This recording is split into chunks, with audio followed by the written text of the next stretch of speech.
Most people learn these prison rules the hard way, already inside, already trapped, already paying for what they didn't know. For a first-timer, that ignorance can turn any sentence into a never-ending nightmare. This is what no one tells you before you enter prison. We went to the people who lived it, former inmates who learned every one of these rules through experience, so that you have them before you ever need them. On your first day in prison, nobody tells you the rules. Not the guards, not the other inmates, nobody. You walk in and you figure it out, or you don't. And if you don't figure it out fast enough, the consequences arrive before the lesson does. This is what that world actually looks like from the inside, not the Hollywood version, the real one. To understand prison, you first have to understand that it is not one thing. People on the outside tend to imagine a single monolithic system. Jail is jail. Prison is prison. But the reality is far more layered than that, and those layers matter enormously to anyone navigating them for the first time. There is a meaningful distinction between county jail and state prison that most people never learn. County jail is where you go when you are arrested. It's a holding facility, often temporary, tied to a specific county or city. The population turns over constantly.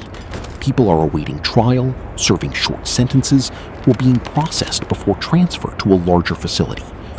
The culture of county jail is accordingly looser, more transient, less structured by long-term politics. Attention all staff. Inbound transport gate is now open. All visitors must report to processing immediately. State prison is different in almost every way. You arrive there after conviction, after sentencing, after the legal system has made its final determination about you. The population is more stable. The politics are more entrenched. The hierarchies have been built and reinforced over years, sometimes decades. And the rules, the ones that nobody writes down, the ones that actually run the place, are far more developed, far more rigid, and far more consequential.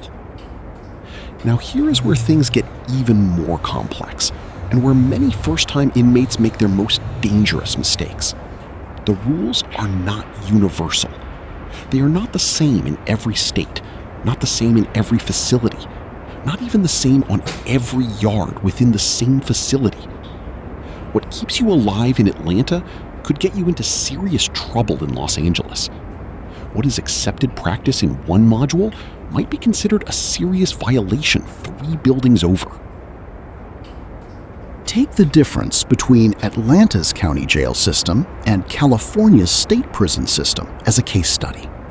In Atlanta, the racial separation that governs prison life is present, but relatively contained. The hard rule is simple. You eat with your own race. The dinner table is segregated by race, and that line is not crossed. But once you step away from that table, the world opens up somewhat. You can trade goods with inmates of other races. You can have conversations across racial lines. The social world, while structured, has breathing room. California operates on an entirely different set of principles. When you cross into California's state prison system, the racial separation doesn't stop at the cafeteria. It permeates everything. Who you trade with, who you do business with, who you walk across the yard to talk to. In California, the unwritten law is that you stay within your racial group for the vast majority of interactions. And deviating from that without understanding the full context of why you're doing it and who has sanctioned it is one of the fastest ways to find yourself in a conflict you didn't see coming. The deeper problem for any new arrival is this. None of this is written anywhere. There is no orientation packet. There is no rule book slid under your cell door on the first night. There isn't even a consistent mentor who will sit you down and walk you through everything you need to know. You learn by watching. You learn by listening. And sometimes, before you've had a chance to learn it all, you make a mistake, and the consequences arrive before the lesson does. Imagine being dropped into a foreign country where every social custom is different, where the wrong gesture at the wrong table is read as a declaration of hostility, where sitting in the wrong seat isn't a minor awkwardness, but a serious provocation. Except instead of social embarrassment, the stakes are your physical safety. That is the experience of entering a California state prison for the first time, carrying with you only the rules from whatever system you came from before. If county jail is the introduction and state prison is the main event, then the car system is the operating system that runs everything. It is the most important thing to understand about how California prisons actually function, and it is almost entirely invisible to anyone who hasn't been inside.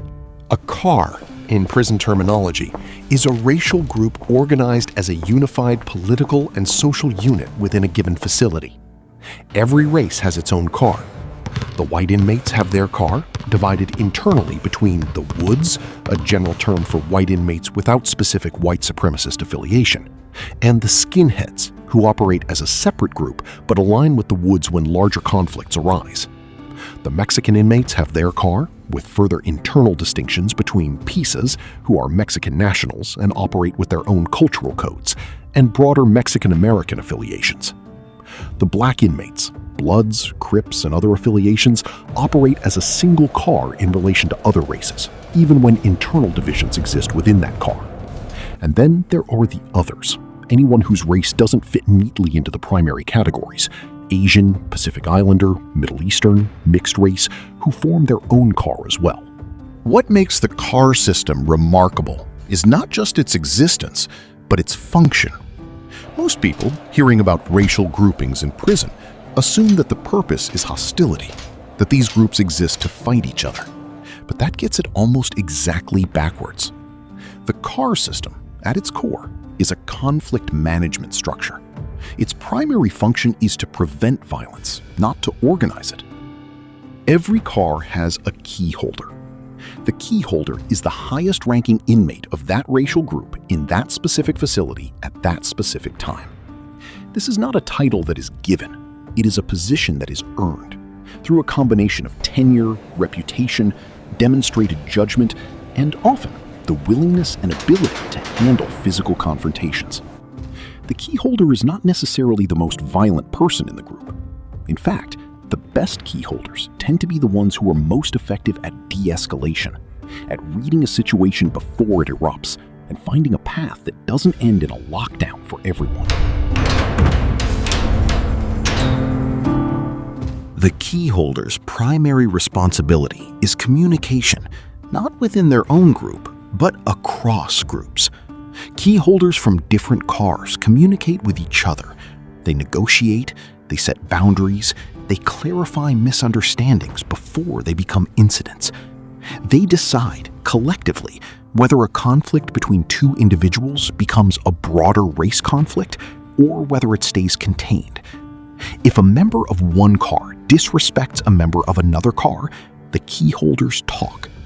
They assess whether it was intentional, whether it requires a response, and what that response should look like. This negotiation happens in the yard, in the day room, through kites, handwritten notes passed between cells using homemade fishing lines strung from cell bars, slid under doors, moved through ventilation systems. It happens in whispered conversations during the brief windows of movement that a maximum security schedule allows, and it is far more sophisticated than the outside world imagines. You think you run this place? I'm telling you right now, back off! There is a term for when these negotiations fail and conflict breaks out between cars: a car wreck. A car wreck can start from almost nothing: a perceived slight, a misinterpreted look, a trade that crossed the wrong line, a rumor that traveled faster than the truth. One moment the yard is calm, the next it isn't. And in the aftermath, it's often not just the individuals involved who face consequences. It's the entire car, because that's how collective responsibility works inside. But here is what most outsiders never hear. The vast majority of potential car wrecks never happen. Key holders absorb them. They receive the message from one side, deliver it to the other, and find a way to resolve it that allows everyone to save face and move on. In a population that is overwhelmingly written off by the outside world as chaotic and ungovernable, there is this extraordinary, improvised system of diplomacy that runs beneath the surface every single day. And when the position of key holder is vacant, when someone is transferred, when someone is put in the shoe, when no one has clearly earned the position, that's when things become genuinely dangerous. Because power in any system, including this one, does not disappear when the person holding it leaves. It just becomes contested. And contested power in a maximum security facility is the most volatile thing there is. California's prison system classifies its facilities on a scale from level 1 to level 4, with each level representing a significant escalation in security protocols, population risk, and daily restrictions. Level 1 facilities house low-risk inmates in open dormitory settings, the closest approximation to a normal environment that the prison system offers. Level 2 introduces fenced perimeters and more structured movement. Level 3 brings armed guards, tighter schedules, and a population that has demonstrated a higher propensity for violence or has accumulated serious disciplinary history. And then there is Level 4. Level 4 is maximum security. It is where the state places the people it considers most dangerous, most difficult to manage, and most likely to cause serious harm if given room to operate. The charges that land someone in a Level 4 facility are not minor. Kidnapping, violent assault, repeat felonies with weapons, crimes that carry the kind of sentences measured in decades. Above Level 4 sits the Supermax designation, reserved for an even narrower category of extreme cases. But Level 4 is where the vast majority of California's most serious offenders live out their sentences, and it operates by its own logic. RJ Donovan Correctional Facility sits in Otay Mesa, on the southern edge of San Diego County, close enough to the Mexican border that on clear days you can see the hills beyond it from the yard. It is a 4-yard Level 4 complex, meaning it contains 4 separate general population yards operating somewhat independently within the larger facility. It has housed some of the most dangerous inmates in the California system, and its reputation within the prison world is significant. Look, forget what you heard. Donovan's been running this yard for years. He knows everything about the old-timers and where they hid the stash. When inmates talk about Donovan, they are not talking about it abstractly. They are talking about a specific texture of danger, a specific kind of weight in the air. When a new inmate arrives at a Level 4 facility like Donovan, they do not immediately enter general population. They go through reception, a holding period that can last weeks or months, depending on the facility's processing backlog and the inmate's classification status. During reception, movement is heavily restricted. You live in your cell for the majority of the day. You do not have yard access. You do not move freely through the facility. Your world is the dimensions of your cell, the slot in your door, and whatever you can hear and communicate through the ventilation system that connects adjacent cells. The guards know something. Keep quiet. They might be listening. This ventilation system becomes, in ways that might surprise people on the outside, a genuine social infrastructure. Inmates talk through the vents. They share information. They play chess, calling out moves to each other, tracking the board mentally or with pieces on the floor, because the mind needs something to do in a space that offers almost nothing to do. Relationships form through walls. Trust is built or broken through voices heard but faces never seen. This is not a metaphor. this is the literal daily reality of reception in a Level 4 California facility. The population that surrounds you during this period is not random, because Level 4 charges attract Level 4 inmates, the people on the other side of those walls, the people you're passing kites to through makeshift fishing lines made from torn clothing and shoelaces, are people who are there for the same category of serious reasons you are. Some of them have been inside the system for so long that the institutional rhythms are more familiar to them than the outside world. Some of them arrived when they were teenagers and have built their entire adult identity within these walls. And some of them have unfinished business that traveled with them from the county jail they came from. Control, this is Transport 1. Gate access approved. That last point deserves attention because it represents one of the more underappreciated dangers of the intake process. When you are transferred from county jail to state prison, you do not arrive alone.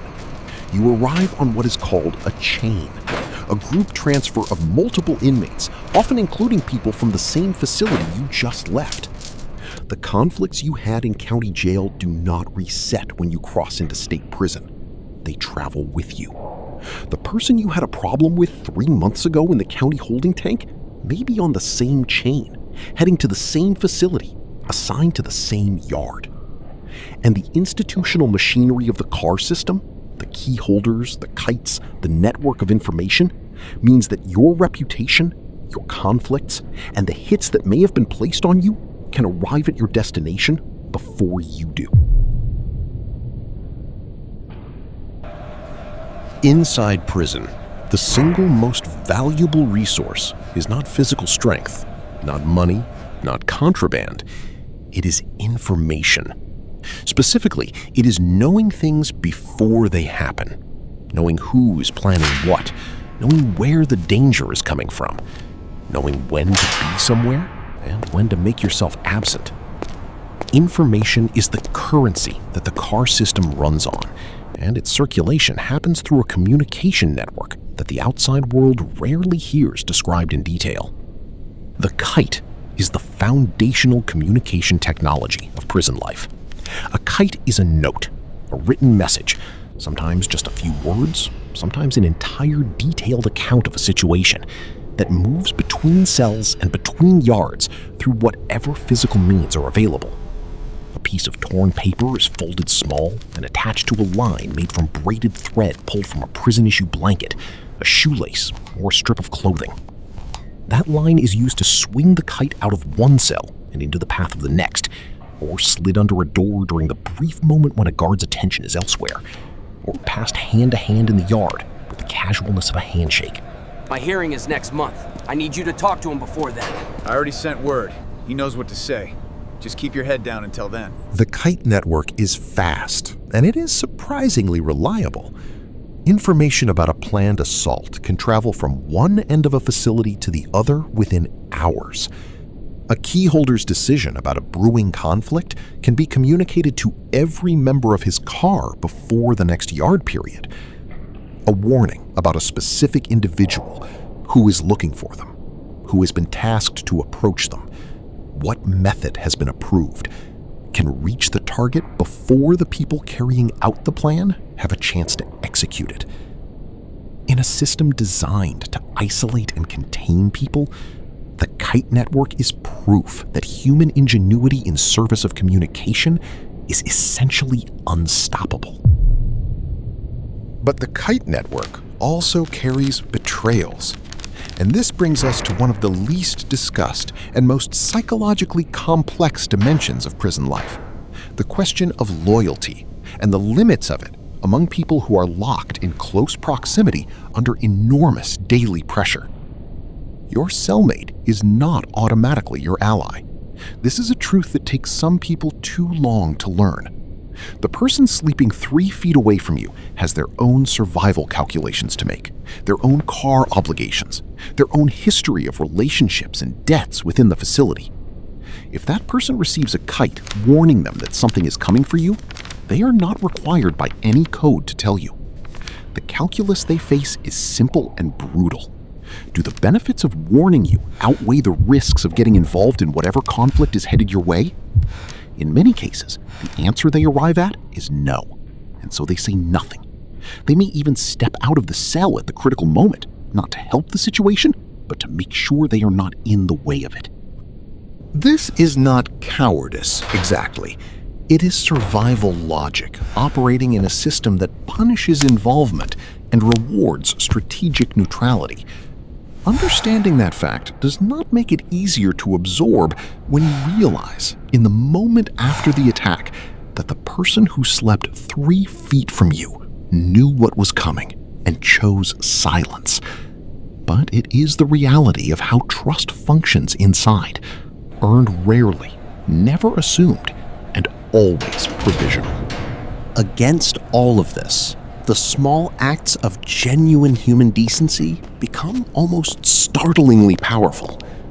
In an environment where generosity is exceptional and loyalty is conditional, a minor act of consideration, helping someone out with something small, extending a courtesy that costs you nothing, can create an obligation of reciprocity that carries real protective weight. Not because of any formal rule, but because of something deeply human. When someone treats you like a person in a place designed to remind you that you're not, you remember it. And when you have information that could matter to that person, Now we wait for the you right find a time. way to get it to them. Stay away from the laundry detailed. Trust me. This dynamic plays out in ways that would seem almost absurd if they weren't so genuinely consequential.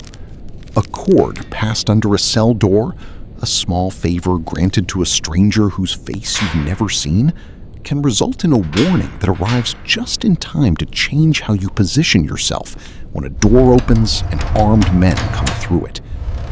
The mathematics of survival in a level 4 facility are full of these moments where trivial gestures carry outsized consequences, where the difference between being informed and being ambushed traces back to a few seconds of casual human kindness extended weeks before. There is a version of the prison story that casts the correctional officers as the primary enforcers of order, the institutional authority that keeps the violence contained, the professional presence that stands between stability and chaos. That version is not entirely wrong, but it is incomplete in ways that matter enormously to understanding how a level 4 facility actually functions day to day. Correctional officers in maximum security facilities operate under conditions that are rarely acknowledged in public discussions of the prison system. They are outnumbered. On any given yard, at any given time, the ratio of inmates to officers is not close. The officers have weapons, primarily in elevated positions, in the gun towers that ring the yard, but in close quarters environments, in the corridors and the module day rooms, the physical reality is that direct intervention in a confrontation carries substantial risk for the individual officer. The training emphasizes de-escalation, documentation, and strategic response. What it does not always emphasize is running toward a fight between multiple inmates without backup. So sometimes they watch. This is not an accusation, it is a description of an institutional reality. When a confrontation breaks out between 2 inmates in a module, the officers in that module may observe from a position of safety, documenting what they see, calling for backup, waiting for the situation to resolve itself to a point where intervention is operationally safe. By that point, the immediate violence has usually ended. Someone has gone down, someone has been dragged out, and the guards move in to assess and respond. The inmates are aware of this. The timing of conflicts, when they happen, where they happen, how long they are likely to last before official response arrives, is factored into the planning of any action that requires physical confrontation. The shower block, the blind corner of a corridor, the few seconds when a door opens and the angle of the camera doesn't cover the threshold. These are not random choices. They reflect an intimate knowledge of the institutional environment and its blind spots, knowledge accumulated over years of observation, by people who have nothing but time. What makes this dynamic particularly revealing is what sometimes happens after. In rare but documented instances, a correctional officer will approach an inmate who handled a situation in a way that the institution found, however unofficially, convenient. The approach is quiet. Nothing is put in writing. There is no formal acknowledgement of anything. But the substance of the exchange is a kind of gratitude, a recognition that this inmate, in this moment, resolved something that the institution was not going to resolve cleanly through its own channels. A problem inmate has been dealt with. A tension in the yard has been discharged. The facility is, for now, a little easier to manage. This is the clearest window into the double reality of prison governance. There is the official system, the one with rules, policies, incident reports, classification hearings, and administrative review. And then there is the operational system, the one that actually determines what happens on any given day in any given module, built from the interaction between the car system, the key holders, the Kite network, and the informal relationships between long-term inmates and the officers who manage them. These two systems coexist. They are aware of each other, and they have reached, over time, a kind of unspoken accommodation. Understanding that accommodation is essential to understanding why the prison system produces the outcomes it does, why violence persists, why certain inmates accumulate power, why the official narrative of institutional control diverges so consistently from the experience of the people living inside it. The prison does not fail to achieve order because it lacks rules. It operates by two sets of rules simultaneously, and the set that most people on the outside can't see is in many respects the more consequential one. So what's the plan for rec tomorrow? Hit the weights, then see who's got the coffee. Don't forget, we need to talk about that later. Everything you've seen in this video is drawn from real accounts, from the lived experience of people who entered a world that most of us will never see, navigated it without a guide, and came out the other side carrying everything they witnessed. These are not stories invented for effect. They are the texture of a daily reality that exists a few miles from where most of you are watching this right now. And that proximity matters. Because one of the most dangerous illusions about the prison system is that it is a world apart, something that happens to other people, in other circumstances, with no connection to ordinary life. The truth is more uncomfortable than that. The path into the prison system is rarely dramatic. It rarely announces itself. It is built from small decisions, compounding circumstances, environments that offer too few exits, and moments where no one with the right knowledge or the right influence was present to intervene. The people in these stories were not born into the moment they went to prison.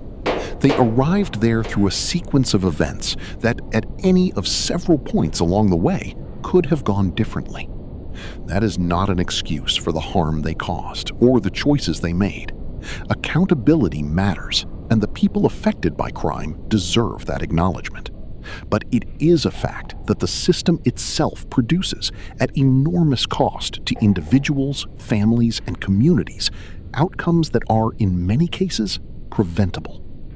The car system, the unwritten rules, the violence, the extraordinary psychological weight of navigating a level 4 facility. None of that is the inevitable result of human nature. It is the result of a specific environment built by specific policy decisions, producing specific outcomes. Understanding it clearly is the precondition for changing any part of it. The path into that world is shorter than anyone thinks. The path out is longer than anyone imagines.